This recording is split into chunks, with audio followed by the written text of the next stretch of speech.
രണ്ടാമതായിട്ട് നമുക്ക് കാണാൻ കഴിയുന്നത് കോലാട്ടുകൊറ്റിന്റെ രോമം കൊണ്ടുള്ള ഒരു മൂടുവിരിയുണ്ട്. മൂന്നാമത് ചുവപ്പിച്ച ആടിന്റെ തോല് കൊണ്ടുള്ള ഒരു മൂടുവിരിയുണ്ട്. നാലാമതായിട്ട് ഒരു തകശുതോൽ കൊണ്ടുള്ള മൂടുവിരിയും. സാധാരണ നമ്മുടെ വീട്ടിൽ ആരെങ്കിലും ഒക്കെ കയറി വരുന്ന സ്ഥലത്ത് സ്ഥാപിച്ചിരിക്കുന്ന ഒരു ടീപ്പോയിലോ ഒരു ടേബിളിലോ ഒരു വിരി ഇടുകയാണെങ്കിൽ നമ്മൾ ഏറ്റവും നല്ല വിരി ആയിരിക്കുമല്ലോ മുകളിലിടുന്നത്, ആളുകൾക്ക് കാണുവാനും അട്രാക്ട് ഉണ്ടാകുവാനുമുള്ള നിലയിൽ. പക്ഷേ ഇവിടുത്തെ ക്രമീകരണം നോക്കി, നല്ല വിരികളെല്ലാം താഴെ ഇട്ടിട്ട് കറുത്തതും വികൃതവുമായ ഒരു വിരിയാണ് ഇതിന് മുകളിലൂടെ ഇട്ടിരിക്കുന്നത്. എന്താണ് ദൈവമക്കളെ നമുക്കിത് കാണാൻ കഴിയുന്നത്?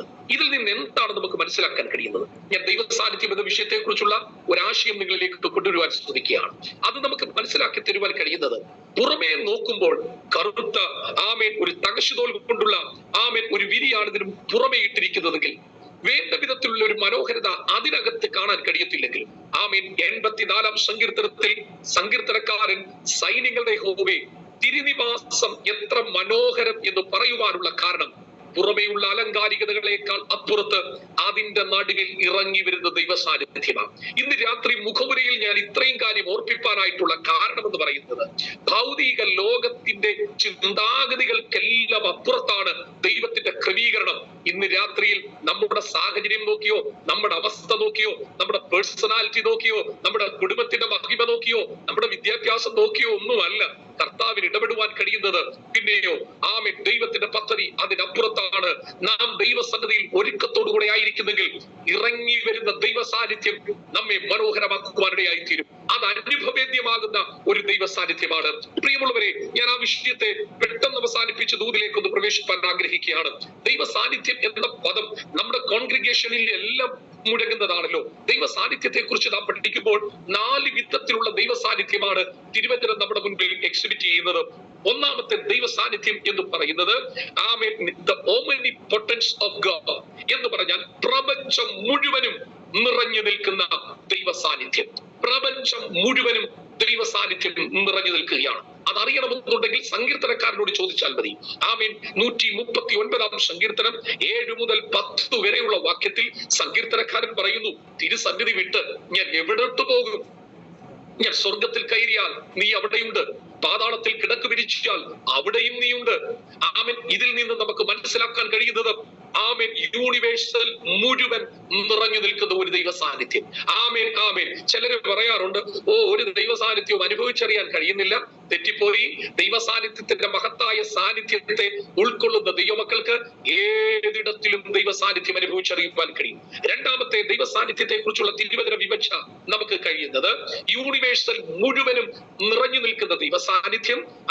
രണ്ടാമത് എങ്ങനെയാണ് പ്രവർത്തിക്കുന്നത് അതിനെക്കുറിച്ച് ദൈവവചനം നമ്മളോട് പറയുന്നത് ഇൻഡ്വെല്ലിംഗ് പ്രസൻസ് ഓഫ് ഗോഡ്, അതായത് നമ്മുടെ ഉള്ളിൽ വസിക്കുന്ന ദൈവ സാന്നിധ്യം. നോക്കുക ദൈവമക്കളെ, പ്രപഞ്ചം മുഴുവനും വ്യാപിച്ചു നിൽക്കുന്ന ദൈവ സാന്നിധ്യത്തെ പ്രപഞ്ചത്തിൽ മുഴുവനും നിർത്താനല്ല ദൈവം ആഗ്രഹിച്ചത്.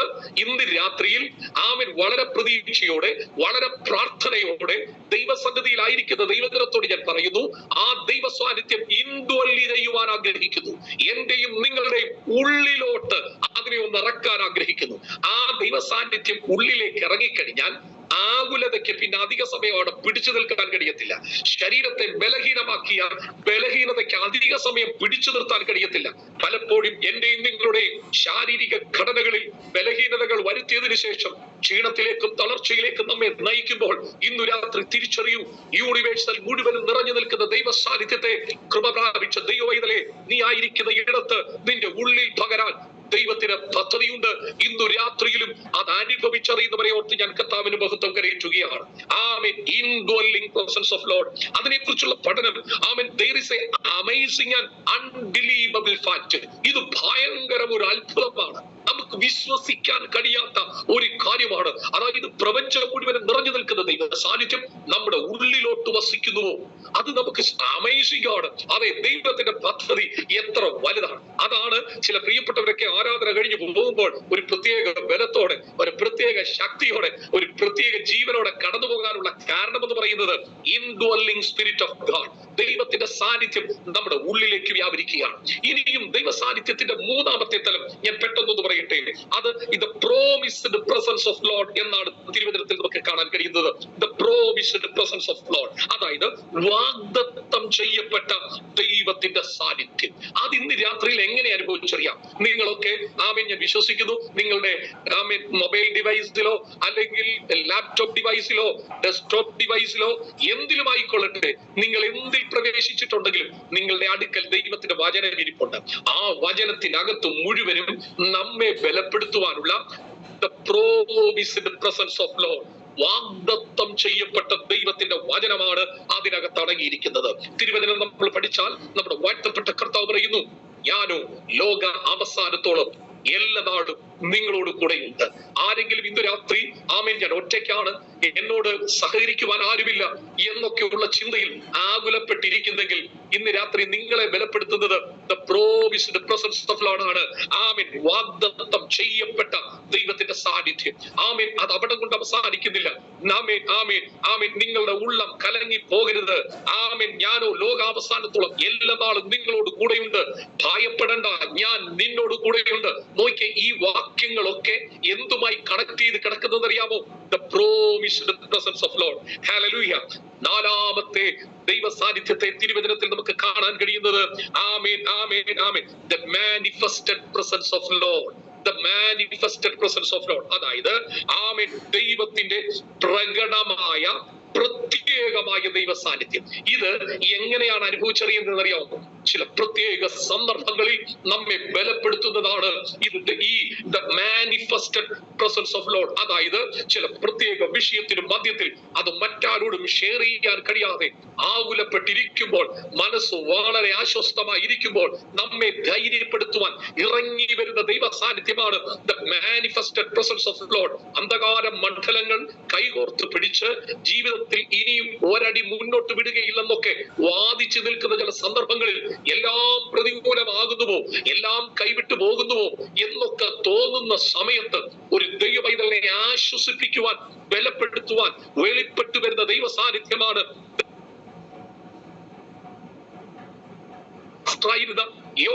യേശുക്രിസ്തുവിന്റെ സാക്ഷി നിമിത്തം പത്മോസിലേക്ക് നാട് കടത്തപ്പെട്ടപ്പോൾ ഈജിയൻ കടലിൽ ശക്തമായ തിരമാലകൾ ഉയരുന്നു. ആമേൻ, വിഷപ്പാമ്പുകൾ ഇഴഞ്ഞു നടക്കുന്നു, കിടത്തിരിക്കുന്നു. തലയുടെ മുകളിൽ ആമേൻ ഒരു പുതിയ ഇര വന്നിട്ടുണ്ടെന്ന് പറഞ്ഞുകൊണ്ട് കഴുകന്മാർ വട്ടമിട്ട് പറക്കുന്നു. ഇനിയും ഒരു മടങ്ങി വരവില്ല, ഇനിയും സഭയിലേക്ക് ഒരു ശുശ്രൂഷയില്ല. ആമേൻ, പടകും വലയും ഒക്കെ ഉപേക്ഷിച്ച് യേശുവിനെ അനുഗമിച്ച നിന്റെ ജീവിതവും ശുശ്രൂഷയും ഇവിടം കൊണ്ട് അവസാനിച്ചു എന്ന് പിശാച് കാതിൽ സംസാരിച്ചു കൊണ്ടിരുന്നപ്പോൾ ബലപ്പെടുത്തുവാൻ പാസ്റ്ററില്ലാത്ത, വിശ്വാസികളില്ലാത്ത, ഭർത്താവില്ലാത്ത, ഭാര്യയില്ലാത്ത, കൂട്ടുവിശ്വാസികളില്ലാത്ത ഇടത്തേക്ക് ഇറങ്ങി വന്ന ഒരു ദൈവ സാന്നിധ്യമുണ്ട്. The manifested presence of Lord. ഇന്നു രാത്രി ഞാൻ വിശ്വസിക്കുന്നു, ഈ 4 ദൈവ സാന്നിധ്യത്തിൽ ഏതാണ് നിങ്ങൾ അനുഭവിച്ചുകൊണ്ടിരിക്കുന്നത്? ഓ, ഇന്ന് രാത്രി ദൂതിലേക്ക് നാം പ്രവേശിക്കുന്നതിന് മുമ്പ് ദൈവ സാന്നിധ്യത്തിന്റെ ശ്രേഷ്ഠമായ ഒരു അനുഭവങ്ങൾ അനുഭവേദ്യമാക്കുവാൻ ആഗ്രഹിക്കുന്നവർ ദയവായി നിങ്ങൾ ആയിരിക്കുന്ന ഇടങ്ങൾ, നമ്മൾ മുഖാമുഖമല്ലെന്ന് എനിക്കറിയാം, ആമേൻ, മൈലുകളുടെ അന്തരങ്ങൾ നമ്മൾ ഉണ്ട്. പക്ഷെ ഇന്നു രാത്രി ഈ 4 ദൈവ സാന്നിധ്യത്തിന്റെ ശ്രേഷ്ഠകരമായ അനുഭവങ്ങൾ പരിശുദ്ധാത്മാവിന്റെ സ്പർശനമായി നിങ്ങളെ തൊടുന്നുണ്ടെന്ന് ഞാൻ വിശ്വസിക്കുന്നു. അതെ, ഞാൻ ഇത് അനുഭവിച്ചറിയുന്നു. ഞാൻ ശുശ്രൂഷിക്കുന്ന ഷാരോൺ ഫെലോഷിപ്പ് ചർച്ചിന്റെ ഹാളിനകത്ത് ഇന്നു രാത്രി ഞാൻ ദൈവവചനവുമായി ഇരിക്കുമ്പോൾ ആമേൻ, ഇവിടെ ഒരൊറ്റ മനുഷ്യനുമില്ല. ആമേൻ, എന്റെ മുൻപിൽ സഭാജനം ദൈവത്തെ ആരാധിക്കുന്നവരുടെ കസേരകൾ മാത്രം ശൂന്യമായി കിടക്കുന്നു. ഈ ഹാളിനകത്ത് ആരും തന്നെയില്ല. പക്ഷെ ഇന്നു രാത്രിയിൽ ആമേൻ, ഞാൻ ഒരു കാര്യം പറയട്ടെ, ആരുമില്ലെങ്കിലും അനുഭവിച്ചറിയുന്ന ഒരു ദൈവ സാന്നിധ്യത്തിന്റെ നടുവിലാണ് ഞാൻ ആയിരിക്കുന്നത്. വിശ്വസിക്കുന്നവർ നിങ്ങളായിരിക്കുന്ന ഇടങ്ങളിൽ ആത്മാഭിഷേക ശക്തിയോടെ, അഭിഷേകത്തിന്റെ നിറവോടെ ദൈവത്തെ ഒന്ന് ആരാധിച്ചുകൊണ്ടിരിക്കട്ടെ. മഹനീയമായ ഒരു ദൈവ സാന്നിധ്യം ഇന്ന് രാത്രി വ്യാപരിക്കട്ടെ. പരിശുദ്ധാത്മാവിന്റെ ഒരു ബ്രൂഡിംഗ് സ്പിരിറ്റ് ഇന്ന് രാത്രിയിൽ ചില വ്യക്തികളെ തൊടട്ടെ. ഒരു കേൾവിക്കാരായി ഇരിക്കരുത്. ഇന്ന് രാത്രിയിൽ കർത്താവേ, എന്നോടൊന്ന് സംസാരിക്കണമേ, എന്നോടൊന്ന് ഇടപെടണമേ, എന്റെ അവസ്ഥകളിലേക്കൊന്ന് ഇറങ്ങി വരണമേ. ഞാൻ ബലപ്പെടേണ്ട മണ്ഡലത്തെ ഇന്ന് രാത്രി എന്നെ ഒന്ന് ബലപ്പെടുത്തണമേ, എന്നെ ഒന്ന് ശാക്തീകരിക്കണമേ. ഇന്നു രാത്രി പരിശുദ്ധാത്മാവ് തൊടേണ്ട മേഖലകളിൽ ഇന്നു രാത്രി അങ്ങ് തൊടണമേ. എത്ര പേർ ദൈവസന്നിധിയിൽ ആരാധിക്കും? ഞാൻ വിശ്വസിക്കുന്നു ഈ 4 വിധ ദൈവ സാന്നിധ്യത്തിന്റെ ശ്രേഷ്ഠകരമായ ചില അനുഭവങ്ങൾ നിങ്ങളെ ബലപ്പെടുത്തുകയാണ്, നിങ്ങളെ ശക്തീകരിക്കുകയാണ്. ഇപ്പോൾ അത് ദൈവാത്മാവ് നമ്മുടെ മേൽ പകരുന്നു, ദൈവാത്മാവ് നമ്മുടെ മേൽ